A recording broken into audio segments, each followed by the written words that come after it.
दोस्तों, आज हम सुनेंगे विक्रम बेताल की कहानी।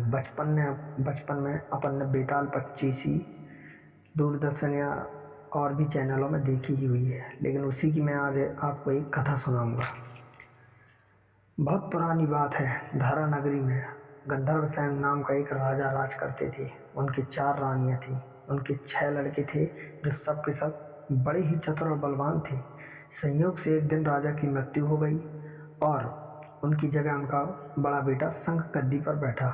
उसने कुछ दिन राज किया, लेकिन छोटे भाई विक्रम ने उसे मार डाला और स्वयं राजा बन बैठा। उसका राज्य दिनों दिन बढ़ता गया और वह सारे जम्बूद्वीप का राजा बन बैठा। एक दिन उसमें उसके मन में आया कि उसे घूमकर सैर करनी चाहिए और जिन देशों के नाम उसने सुने हैं उन्हें देखना चाहिए। सो वह गद्दी अपने छोटे भाई भृतहरि को सौंपकर योगी बनकर राज्य से निकल पड़ा। उस नगर में एक ब्राह्मण तपस्या करता था। एक दिन देवता ने प्रसन्न होकर उसे एक फल दिया और कहा कि इसे जो भी खाएगा वह अमर हो जाएगा। ब्राह्मण देवता ने वह फल लाकर अपनी पत्नी को दिया और देवता की बात भी बता दी। ब्राह्मणी बोली, हम अमर होकर क्या करेंगे? हमेशा भीख मांगते रहेंगे। इससे तो मरना ही अच्छा है। तुम इस फल को लेकर लेकर जाओ और राजा को दे आओ और बदले में कुछ धन ले आओ। यह सुनकर ब्राह्मण फल लेकर राजा भृतहरि के पास गया और सारा हाल कह सुनाया। भृतहरि ने फल ले लिया और ब्राह्मण को 1 लाख रुपए देकर विदा कर दिया। भृतहरि अपनी एक रानी को बहुत चाहता था। उसने महल में जाकर वह फल उसी को दे दिया। रानी की मित्रता शहर के कोतवाल से थी। उसने वह फल कोतवाल को दे दी। कोतवाल एक वेश्या के पास जाया करता था। वह उस फल को उस वेश्या को दे दिया। वेश्या ने सोचा कि यह फल तो राजा को खाना चाहिए। वह उसे लेकर राजा भृतहरि के पास गई और उसे दे दिया। भृतहरि ने उसे बहुत सा धन दिया, लेकिन जब उसने फल को अच्छी तरह से देखा तो पहचान लिया। उसे बड़ी चोट लगी, पर उसने किसी से कुछ कहा नहीं। उसने महल में जाकर रानी से पूछा कि तुमने उस फल का क्या किया? रानी ने कहा, मैंने उसे खा लिया। राजा ने वह फल निकालकर दिखा दिया। रानी घबरा गई और उसने सारी बात सच सच कह दी।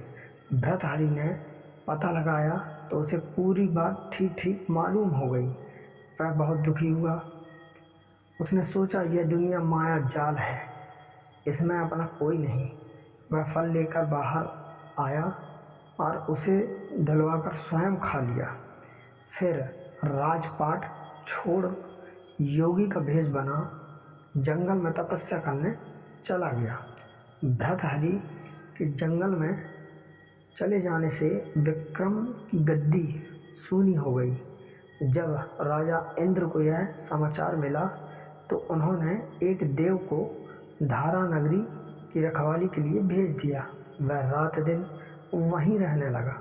भृतहरि के राजपाट छोड़कर वन में चले जाने की बात विक्रम को मालूम हुई तो वह लौटकर अपने देश में आया। आधी रात का समय था। जब वह नगर में घुसने लगा तो देव ने उसे रोका।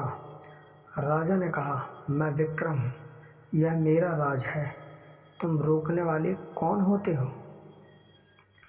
देव बोला, मुझे राजा इंद्र ने इस नगरी की चौकसी के लिए भेजा है। तुम सच्चे राजा विक्रम हो तो आओ, पहले मुझसे लड़ो। दोनों में लड़ाई हुई।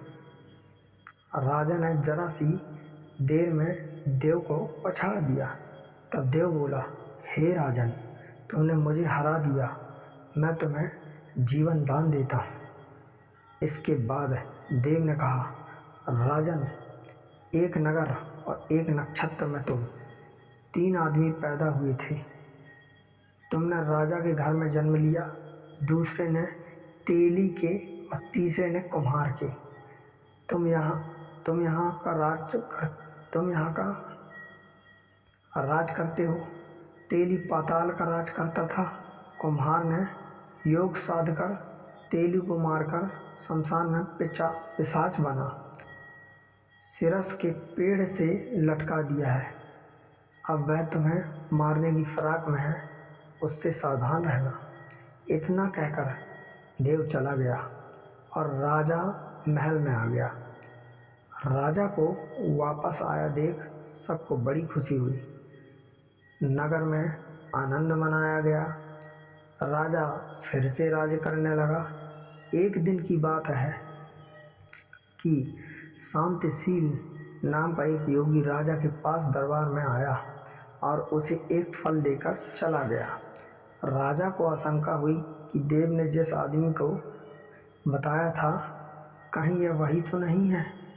यह सोच उसने फल नहीं खाया, भंडारी को दे दिया। योगी आता और राजा को एक फल दे जाता। संयोग से एक दिन राजा अपना अस्तबल देखने गया था। योगी वहीं पहुंच और फल राजा के हाथ में दे दिया। और राजा ने उसे उछाला तो वह हाथ से छूटकर धरती पर गिर पड़ा। उसी समय एक बंदर ने झपट कर उसे उठा लिया और तोड़ डाला।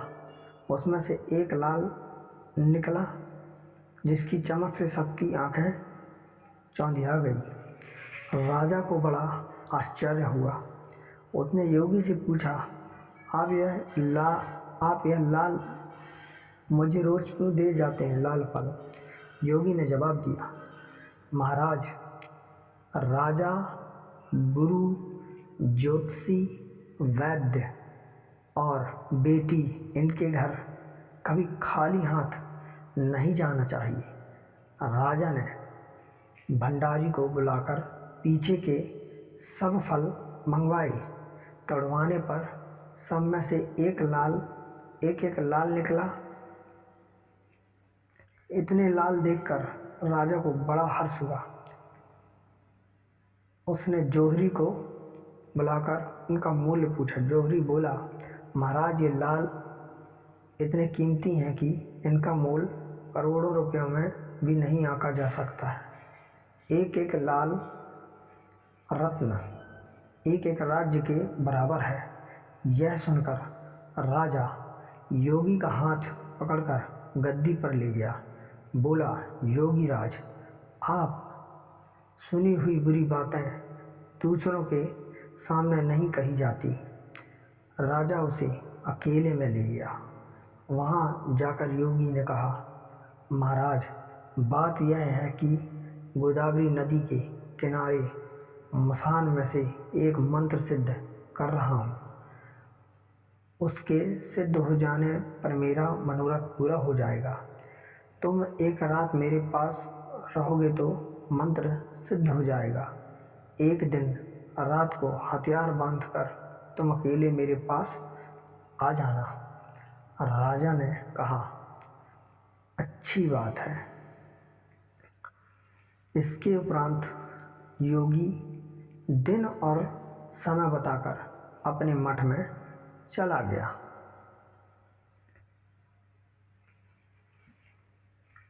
वह दिन आने पर राजा अकेला वहाँ पहुँचा।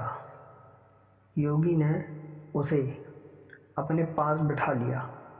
थोड़ी देर बैठकर राजा ने पूछा, महाराज, मेरे लिए क्या आज्ञा है? योगी ने कहा, राजन, यहाँ से दक्षिण दिशा में 2 कोस की दूरी पर मसान में एक सिरस के पेड़ पर एक मुर्दा लटका है। उसे मेरे पास ले आओ। तब तक मैं यहाँ पूजा करता हूँ। यह सुनकर राजा वहाँ से चल दिया। बड़ी भयंकर रात थी। चारों ओर अंधेरा फैला था। पानी बरस रहा था। भूत प्रेत शोर मचा रहे थे। सांप आकर पैरों में लिपटे थे, लेकिन राजा हिम्मत से आगे बढ़ता गया। जब वह मसान में पहुंचा तो देखता क्या है कि शेर दहाड़ रहे हैं, हाथी चिंघाड़ रहे हैं, भूत प्रेत आदमियों को मार रहे हैं। राजा बेधड़क चलता गया और सिरस के पेड़ के पास पहुंच गया। पेड़ जड़ से फुनगी तक आग से दहक रहा था। राजा ने सोचा, हो न हो यह वही योगी है जिसकी बात देव ने बताई थी। पेड़ पर रस्सी से बना मुर्दा लटक रहा था। राजा पेड़ पर चढ़ गया और तलवार से रस्सी काट दी। मुर्दा नीचे गिर पड़ा और दहाड़ मार मार कर रोने लगा। राजा ने नीचे आकर पूछा, तू कौन है? राजा का इतना कहना था कि वह मुर्दा खिलखिलाकर हंस पड़ा। राजा को बड़ा आश्चर्य हुआ। तभी वह मुर्दा फिर पेड़ पर जा लटका। राजा फिर चढ़कर ऊपर गया और रस्सी काट मुर्दे का बगल में दबा लिया। नीचे आया, बोला, बता तू कौन है? मुर्दा चुप रहा।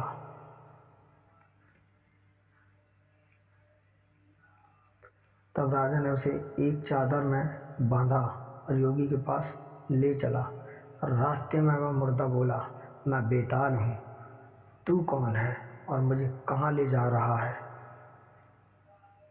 राजा ने कहा, मेरा नाम विक्रम है, मैं धारा नगरी का राजा हूँ, मैं तुझे योगी के पास ले जा रहा हूँ। बेताल बोला, मैं एक शर्त पर चलूँगा, अगर तू रास्ते में बोलेगा तो मैं लौटकर पेड़ पर जा लटकूँगा। राजा ने उसकी बात मान ली। फिर बेताल बोला, पंडित चतुर और ज्ञानी इसके दिन अच्छी अच्छी बातों में बिताते हैं, जबकि मूर्खों के दिन कलह और नींद में। अच्छा होगा कि हमारी राह भली बातों की चर्चा में बीत जाए। मैं तुझे एक कहानी सुनाता हूँ, सुन ले।